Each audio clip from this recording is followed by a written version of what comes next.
গ্রামের এক গরিব ছেলে ছিল। তার নাম ছিল মাসুম। ছোট্ট একটা কুঁড়ে ঘরে মাকে নিয়ে তার জীবন কাটত। বাবা অনেক আগেই মারা গিয়েছিলেন। মাসুম দিনমজুরের কাজ করত, কিন্তু যা আয় হতো তা দিয়ে ঠিকমতো খাবারও জুটত না। একদিন দুপুরে প্রচণ্ড রোদে কাজ শেষ করে মাসুম বাড়ি ফিরছিল। তার পকেটে ছিল মাত্র 20 টাকা।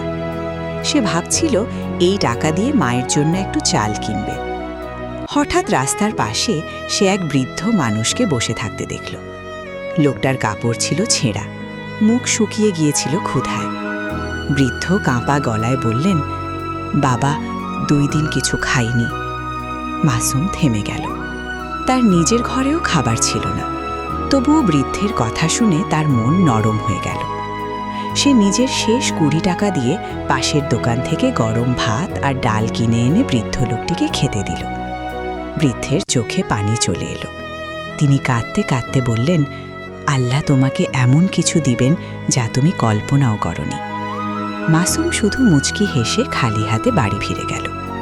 বাড়িতে ফিরে মা জিজ্ঞেস করলেন, চাল আনলি না বাবা? মাসুম মাথা নিচু করে সব ঘটনা খুলে বলল। তার মা ছেলের মাথায় হাত রেখে বললেন, মানুষকে খাওয়ালে আল্লাহ কখনো অভুক্ত রাখেন না। সেদিন রাতে তাদের ঘরে কোনো খাবার ছিল না। মা আর ছেলে শুধু পানি খেয়ে ঘুমিয়ে পড়ল।